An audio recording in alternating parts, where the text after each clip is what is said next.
continuation of medtech laws and bioethics with the other laws that are related with our profession, starting with RA 10912 or the Continuing Professional Development Act of 2016. Okay? So take note that this law was enacted to ensure the continuous education and improvement in the competence of the professionals for a longer term.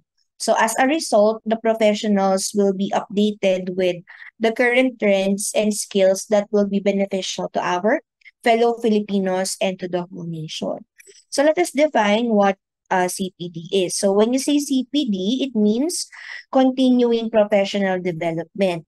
So the technology is so advanced, and for us to cope with the changes brought about by this phenomenon, we must study, restudy, evaluate, and re-evaluate our capabilities. So para hindi tayo napag-iiwanan ng mga current trends with our profession, we need to restudy and to evaluate and re-evaluate our capabilities. Okay? So take note that in our profession, medical laboratory science, change is constant, and in the ever-changing world that we live in, it becomes almost imperative to keep progressing in our professional endeavors. So para hindi tayo nasa stuck doon sa knowledge or general knowledge, for example, na alam natin, we should participate in the continuing professional development. So continuous learning results in superior growth. So if you want to achieve a greater success in your professional career, CPD is the way forward.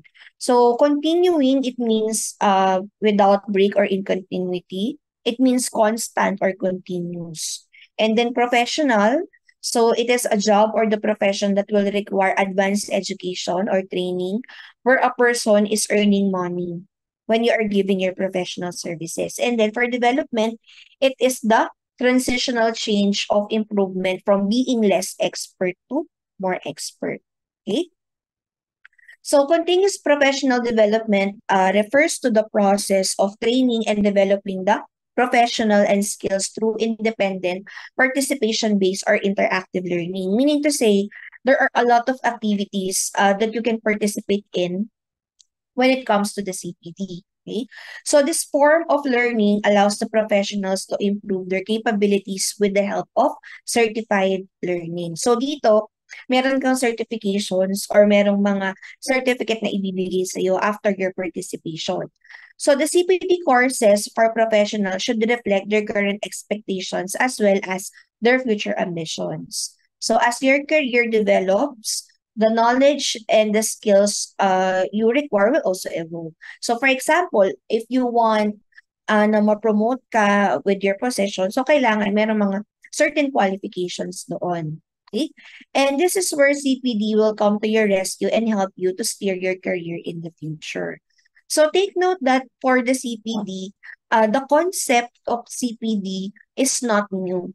Okay? So hindi siya bago. So since 1973, the professional regulatory boards has been authorized to look in the conditions affecting the practice of the different professions and to adopt measures to enhance each specific field and to maintain the high professional, ethical, and technical standards of the profession. So madami na tayong mga board resolution, executive orders that are associated with the continuing professional development in the Philippines. Okay?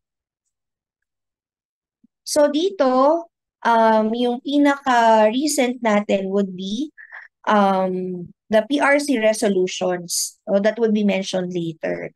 So madami na talaga tayong mga resolutions or RA before. But the RA 10912 or the CPD Act of 2016, this is the compliance with the CPD, and it becomes compulsory or mandatory, meaning it is required in renewing the professional identification card. So hindi ka pwedeng mag-renew ng license if you do not have the CPD credit units. Okay? So RA 10912, it is an act mandating and strengthening the continuing professional development programs for all regulated professions, creating the Continuing Professional Development Council and appropriating funds therefore and for other related purposes. So again, it is called as your Continuing Professional Development Act of 2016. So kung ma-recall ninyo with our PRC Modernization Act of 2000, tinanggal yung requirement for CPD in renewing your license. But come 2016, binalik ulit siya. So it will be mandatory for you to participate in the CPD and to have your CPD credit units in order for you to renew your license. Okay?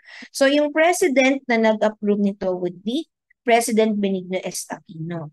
So these are the different definition of terms. So we have the AIPO or the APO. We have the Accredited International Professional Organization or the Accredited Professional Organization. So as I have mentioned before, yung PAMET lang or the Philippine Association of Medical Technologists, yun lang yung ating accredited na professional organization. So we also have the different frameworks and recognitions or mutual recognitions with the ASEAN countries or neighboring countries. So we have the AQRF, ASEAN MRA, and the Philippine Qualifications Paper. Okay? So, bakit ba natin ginagawa to? So, to promote and upgrade the practice of the profession in the country and to improve the competence of the professionals in accordance with the international standards of practice. Meaning to say, yung mga CPD na pwede nating makuha dito sa Philippines, they are internationally aligned or can be internationally recognized. Okay? So the ultimate outcome of a well-planned continuing professional development is that it safeguards the public, the employer, the professional, and the professional's career. Hence, CPD provide a fourfold benefit. So, yung benefit niya hindi lang mismo doon sa professional, but rather with the public, with the employer, with the professional, and on the professional's career. So, on the part of the professional, so it improves the competence of the professional. So what are the things that we need to know as medtechs, the skills that we need to have? So it improves kung ano man yung alam na natin as of now in order to cope up with the changes of our profession. Okay? And then as your skills and knowledge matures, it is an indication of confidence. So meaning if you are equipped with the competence in the profession through the CPDs is that magiging confident ka to perform your work as a medtech in the everyday life. And then opens doors to excellent future employment opportunities. So if you want to work international or if you want to work in abroad, improves productivity and delivers a deeper understanding of what it means to be a professional. So on your career and the practice of the profession, so we maintain and enhance the knowledge and the skills that we need to deliver the professional service. And then professionals continue to make a meaningful contribution to the society and nation for economic growth and helps advance the body of knowledge and technology within the profession. So, ganun din for the employer and for the nation. So, on your employer, or kung saan ka nag-work, it endorses a learning culture in the organization.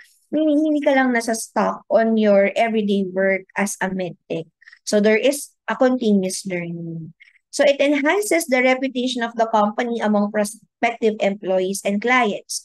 So, dito, for example, tumataas yung moral ng mga professionals and maganda yung reputation ng company since lahat ng mga nandoon are all equipped with the knowledge that they need to have to perform the profession. And then it increases employee retention. So yung mga employees is they are happy that they are learning and growing inside the organization. So nagsistay sila at hindi sila palipat-lipat work. And syempre, yung pinaka-important dito would be the public and the nation because they will be the one who will first benefit doon sa mga CPD kung saan tayo nagpa-participate. So it promotes and upgrades the practice of the profession in the country, ensuring their contribution in uplifting the general welfare, economic growth, and development of the nation. Okay? So there will be formulated and implemented CPD programs in each of the regulated professions. So to enhance and upgrade the competencies and qualifications of the professionals, ensure national and international alignment of competencies and qualifications, ensure the development of quality assured mechanisms, respond to national, regional, and international labor market and industry needs, and recognize and ensure the contribution of the professionals. So the question is, what are the nature of the CPD programs? Ano ba yung mga pwede nating salihan in order to gain the CPD credit units? So, the CPD programs consist of activities that range from structured to non-structured activities which have learning processes and outcomes. So parang nag-aaral ka lang ulit based on the CMO number 13 series of 2017, di ba meron tayong mga set of outcomes that we need to achieve after the learning experience. So ganito din when it comes to the CPD programs. So these include but not limited to the following. So number one, the formal learning. So when you say formal learning, it refers to educational arrangements such as curricular qualifications, teaching and learning requirements that take place in education and training institutions recognized by relevant national authorities, which lead to diploma or qualifications. Meaning to say, if you will advance your learning from bachelor to master's degree and to doctoral degree, and postgraduate diploma, certificate, diplomate, or fellowship program, for example, sa mga doctors natin, that is an example of a formal learning. So, ginagawa yan sa mga learning institution. So, papasok ka ulit sa school and earn another degree. That is formal learning. Okay? So, next, when you say non-formal learning, it refers to the learning that has been acquired in addition or alternatively to formal learning, which may be structured and made more flexible according to educational and training arrangement. So this includes CPD accredited activities and self-directed activities. Meaning to say, dito kung ano lang yung gusto mong salihan or kung saan mo lang gustong mag-focus, doon lang yung pwede mong kuhanin. And it depends on your availability. Okay? Kung ano yung mas flexible sa'yo. So that is non-formal learning. So when you say non-formal learning, it can be classified to professional activities, such as when you attend conferences, seminar, workshop, colloquium, in-service training, webinar, tutorial, study tour or plant visit, exhibit, poster presentation, program and module development, publication, invention, consultancy, and recognition, or if you have awards or titles. So those are examples of professional activities. Okay? So when you say professional activities, they refer to activities which promote and facilitate enhancement of knowledge, skills, and values as a professional. For volunteer engagement, so it refers to activities done under the ambit of social responsibility, which may or may not directly involve the practice of the profession, but may help in the development of professional in the social milieu. So for example, if you are participating in medical missions, outreach program, environmental initiative, livelihood program, disaster or calamity assistance, service to worthy projects, and CSR projects. So those are examples of volunteer engagement. Okay? So yung mga self-directed learning natin, it is an example of the non-formal learning which refers to learning activities such as yung mga online training that can be local or international seminar or non-degree courses, institutional or company-sponsored training or program and the like, which did not undergo CPD accreditation but may be applied for and awarded CPD units by the respective CPD council. So for example, yung nakuha mong training, hindi siya provided ng mga accredited na CPD provider. So for example, ang nagbigay lang is yung company. Pero yung company mo, hindi siya accredited na CPD provider. So meaning, you can apply that in the CPD or sa PRC as a self-directed learning. So, i-review ng CPD Council and kung makita nila na meron namang mga relation yon with your profession is that they can award CPD units on your self-directed learning participation. So yung mga informal learning natin, it refers to the learning that occurs in daily life. It can be assessed through the recognition, validation, and accreditation process, and which can contribute to a qualification. So for example, reading of books, magazine or journals, and the like that will develop leadership, management, and other skills. Online learning activities, structured or non-structured learning initiative. So ito yung mga nangyari noong pandemic. Okay? Since walang face-to-face na mga CPD activities, more of online learning activities yung meron tayo, which make use of the internet and other web-based information. And then professional work experience. So it refers to any participation that a professional gains while working on a specific field or workplace. Okay? So, yung attendance and participation in the conference and other conventions sponsored by your accredited uh, professional organization shall be given appropriate CPD credit units in recognition of the fact that the same contribute to the professional development and lifelong learning of the professional. So, if you are participating sa PAMET convention, for example, 3 days kasi kadalasan yung PAMET convention. So kapag nabuo mo yung 3 days na participation, a maximum of 20 to 25 credit units yung pwedeng maibigay sa'yo. Okay? But for example, yung day 1 lang yung napuntahan mo, so merong specific na credit units dun sa based on the days that you will be participating sa mga conferences or conventions that are sponsored by the accredited professional organization. Okay? So yung CPD, meron tayong powers, functions, and responsibilities of the PRC and the Professional Regulatory Board. So ano ba yung contribution ng PRC and yung mga PRBs natin or yung Board of MedTech?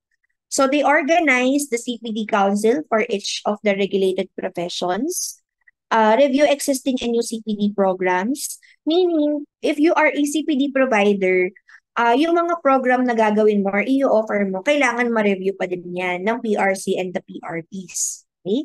Formulate, issue, and promulgate guidelines and procedures for the implementation of the CPD program. Coordinate with the academe, concerned government agencies, and other stakeholders in the implementation of the program, and coordinate with the concerned government agencies in the development of mechanisms and guidelines in the grant and transfer of credit units earned from all the learning processes and activities. Okay? So the CPD Council should be composed of the following. So you have the chairperson of the CPD Council. That should be a member of the PRB, chosen by the PRB. So doon sa tatlong composition ng Board of MedTech natin, merong isa dyan na siya yung magiging chairperson ng CPD Council. And then yung first member would be coming from PAMET or the accredited professional organization. So pwede yung president or yung officer or kahit sinong officer that would be chosen by the PAMET. And then the second officer naman would be coming from PASMET, okay? Or yung association ng mga schools, colleges, and universities that are offering the MedTech program. So the president or the officer of the National Organization of the Deans or department chairpersons of schools, colleges, and universities. Okay? So for the term of office, so dun sa chairman natin, coterminous with his or her incumbency in the PRB. So as long as kasama siya doon sa Professional Regulatory Board, he or she will serve as the chairperson of the CPD Council. And then, yung first and second member, meron silang term ng 2 years unless sooner replaced through a resolution. So after that or after ng 2 years, pwede na silang mapalitan. Okay, upon the recommendation of the PRB through the resolution. So ano ba yung mga ginagawa ng CPD Council for each profession? So to ensure the adequate and appropriate provisions of the CPD program, since there are a lot of professionals that would be needing a CPD activity, so kailangan almost always available yung mga CPD activities natin. evaluate and act on applications for the accreditation of the CPD providers and their program, monitor and evaluate the implementation of the program, assess or upgrade the criteria for the accreditation, develop mechanisms for validation, accreditation, and recognition of self-directed learning. So again, yung mga self-directed learning natin, yung CPD Council yung mag-a-assess kung ilang credit units yung pwedeng ibigay sa self-directed learning. Conduct researches, studies, and benchmarking for international alignment of the CPD program. Issue operational guidelines with the approval of the PRB and PRC, and perform such other functions related or incidental to the implementation of the CPD. And then, kailangan ma-monitor din. And it will be made mandatory. So, it is a mandatory requirement in the renewal of the professional identification cards. So, all duly validated and recognized credit units earned by the professional shall be accumulated and transferred in accordance with the pathways and equivalencies of the PQF. Okay? So the PRC and the PRBs in consultation with the EIPO or APO and the Civil Service Commission, other concerned government agencies and industries shall formulate and implement a career progression and specialization program for each profession. And take note that it would be a part of the Human Resource Development Plan and Program. So yung HRD ng bawat company, for example, binibigyan nila ng priority na yung mga employees nila are participating with the CPD program. So yung final provisions natin, yung funding requirement, the PRC shall review and approve the proposed budget for the CPD Council, and kailangan magkaroon na tayo ng implementing rules and regulations or yung mga specifics on how are we going to implement the law within 6 months after the effectivity of this act.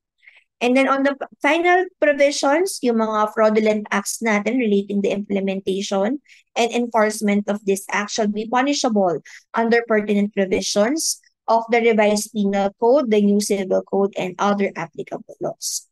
And if you are found guilty with fraudulent activities relating to CPD, so meron yang penalty of suspension or revocation of your PRCCOR or the Certificate of Specialization. And if you are a government official or employee, so meron kang administrative penalties imposed under the Anti-Graft Laws and Administrative Code and the Code of Conduct of Public Officials and Employees.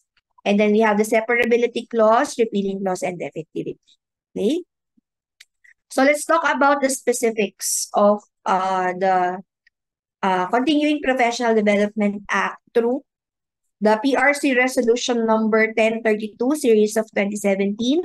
So these are the specific implementing rules, regulations of RA 10912, known as the Continuing Professional Development Act of 2016. Okay? So class, can you still follow? Nakakasunod po? Nakakasunod?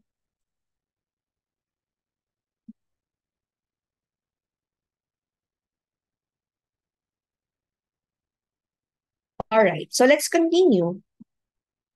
So again, as mentioned earlier, yung CPD Council natin would be composed of a chairperson that would be coming from the Board of Medical Technology, and then 2 members that would be coming from PAMET and PASMET.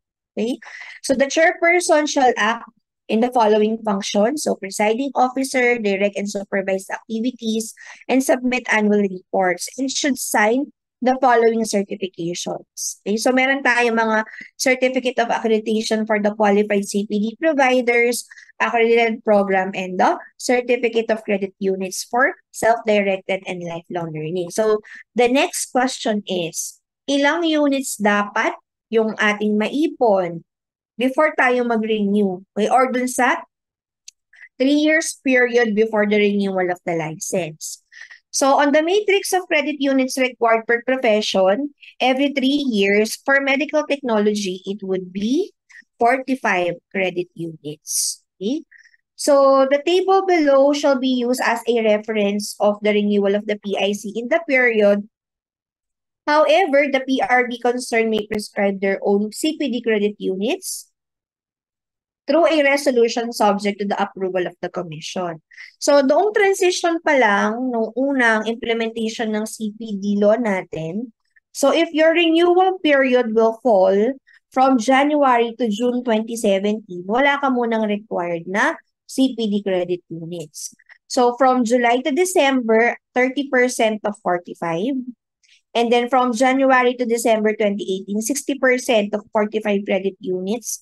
And from January 2019 onwards, 100% or 45 credit units na dapat. But through PRC Resolution number 2019-1146 series of 2019 and the Medical Technology Resolution number 10 series of 2019, bumaba yung requirement natin. Okay? So for RMTs, yung nire-require na lang is 15 credit units. And mas bawas pa siya if you are a senior citizen or person with disability. So magiging 12 na lang. And for medical laboratory technicians, it would be 10 credit units.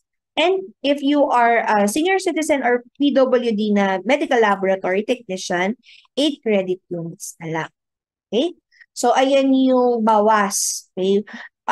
Because of the PRC resolution and the medical technology resolution. So, ayan din yung na-implement during the time of the pandemic. So, mas mababa yung mga need natin.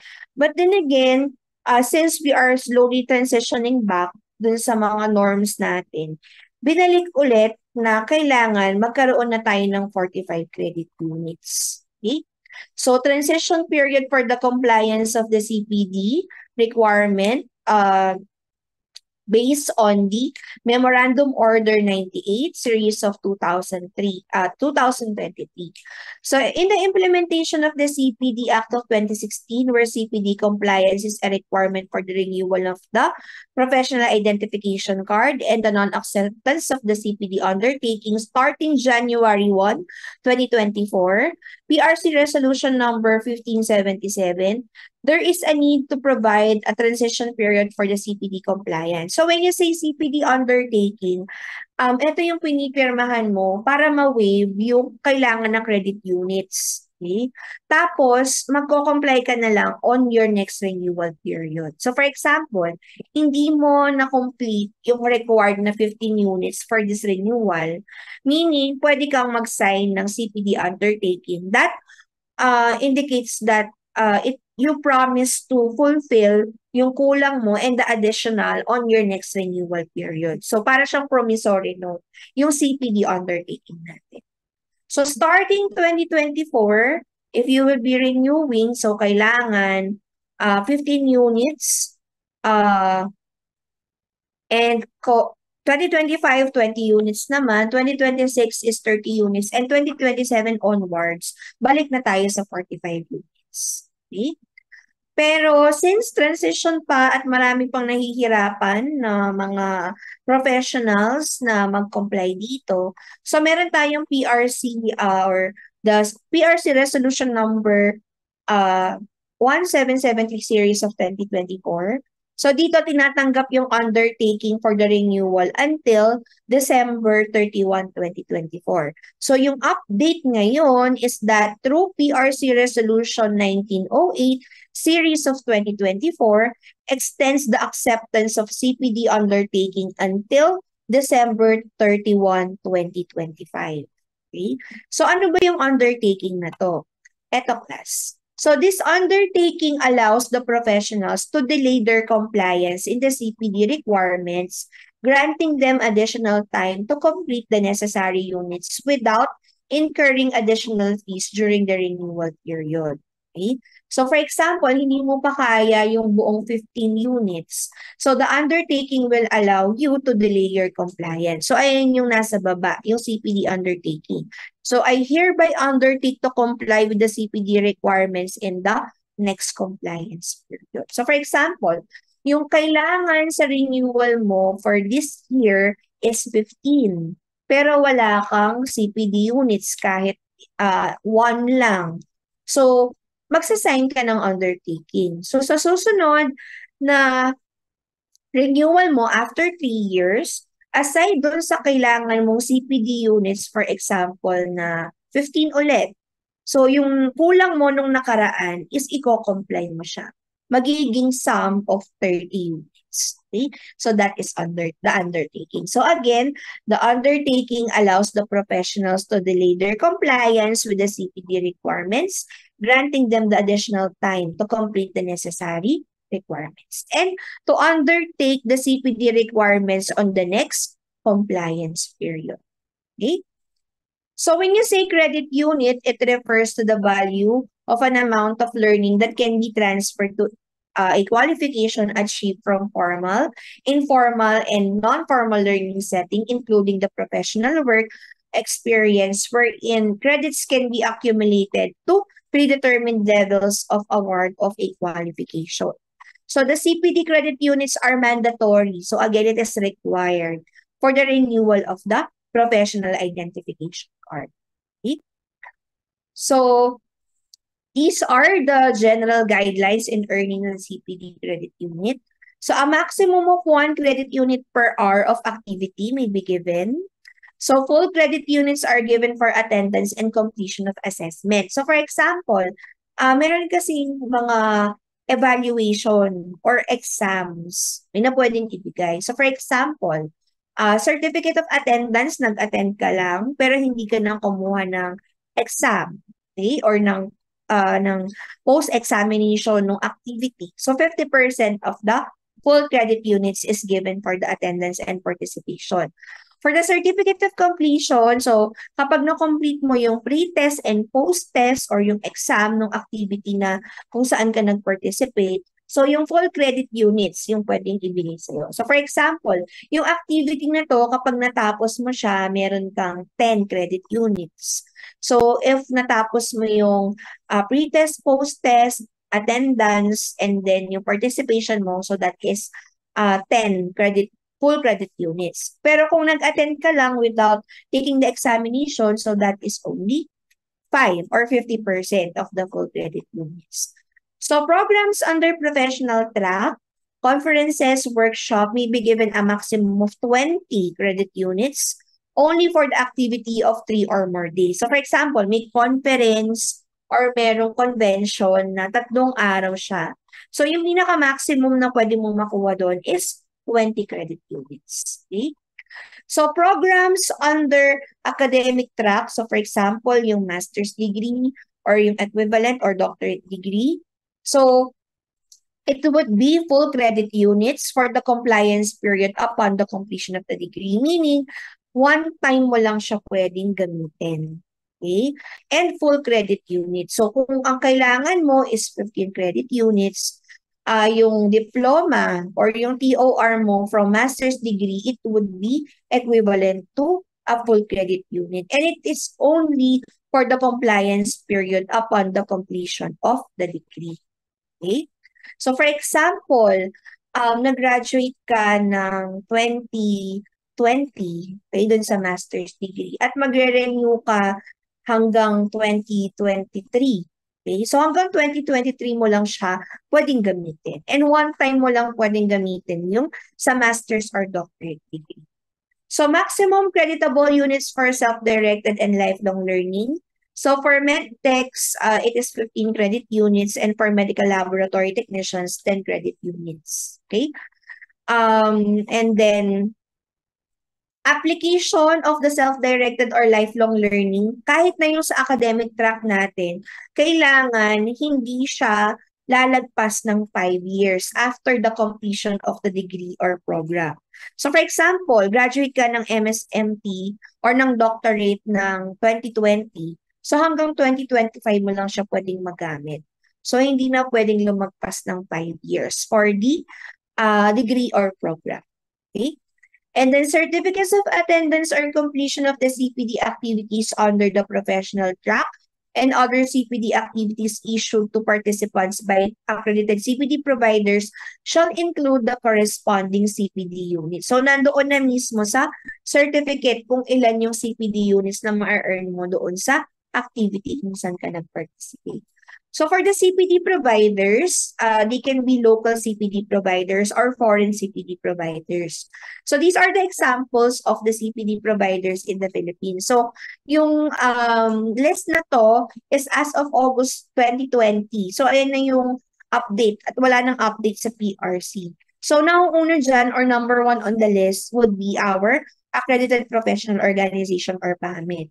So it is a firm, partnership, or corporation, yung address, the contact person, email address, contract number, and then yung accreditation expiry date and yung region.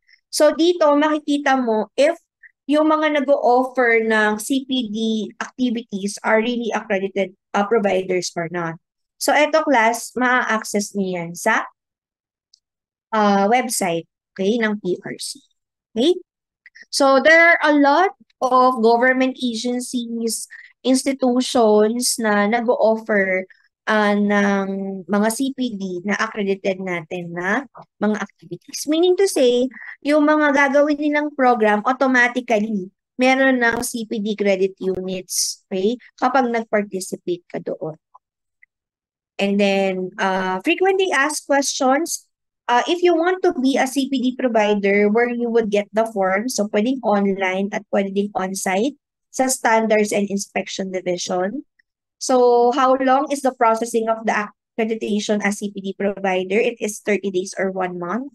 And then yung validity would be 3 years. So if you are accredited as a CPD provider, you can provide CPD programs for 3 years. Okay?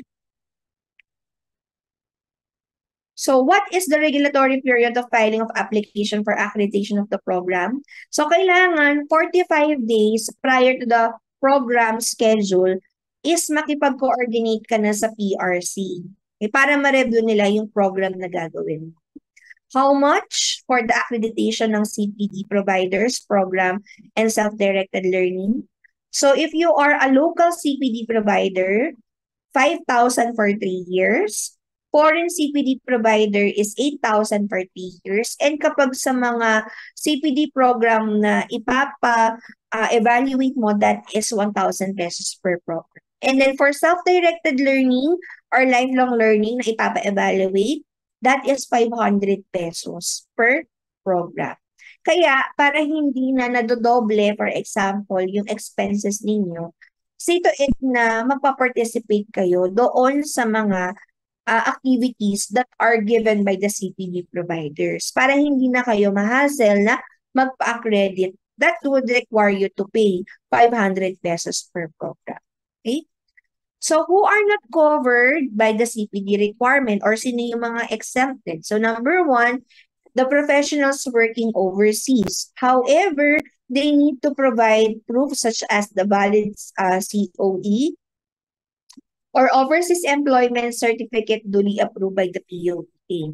So for example, if you are a medtech in the US, but you still want to renew your license in the Philippines, so hindi ka na magpa-participate sa CPD requirement. Ipapakita mo na lang yung COE mo or any proof of employment certified by the POA.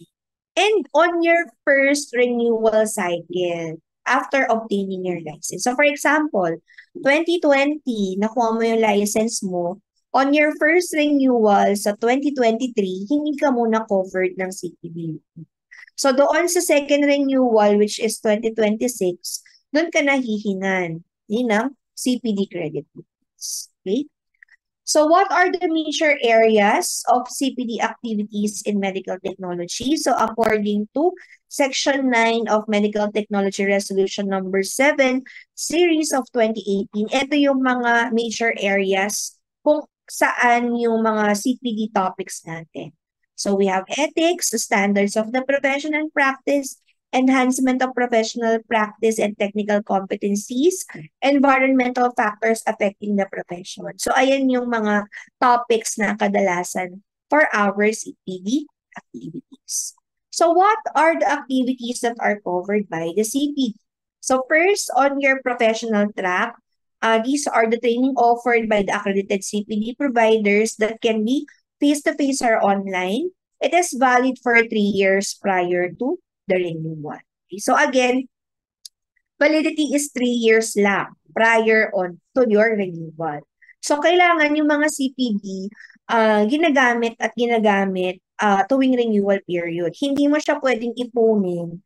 Tapos, yung sobra, gagamitin mo siya sa susunod. Hindi na natatanggapin yun. Kasi ang validity lang nun would be 3 years prior to your renewal. And then, it depends on your participation on how many credit units can be awarded. So, iba ang credit units if you are a participant or if you are the resource speaker. Okay? So, if you are the speaker of a certain CPD activity, so mas malaki yung pwedeng ibigay sa'yo as credit units. Okay? So, for academic track, so again, it is only valid 5 years from the conferment of the diploma or certificate. So, such as your master's degree, your doctorate degree, and so on. Okay?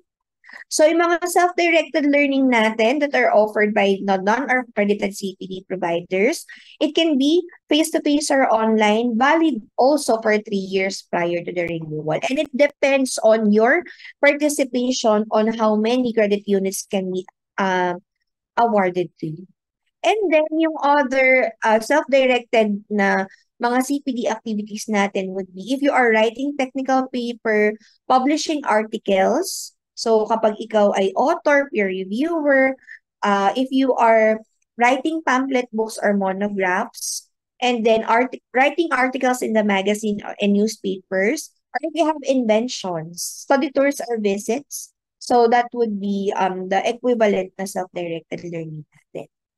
So what are the proficiency tiers used in categorizing the CPD activities per professionals engaged in the practice of medical technology profession? So, ito yung mga proficiency levels and descriptions of what individuals can do. So, the following proficiency tiers and definitions shall be adopted in categorizing CPD activities leading towards career progression and specialization. So, meron tayong mga CPD activities na kapag nag-participate ka dito, you can be classified as a beginner, competent, proficient, and expert.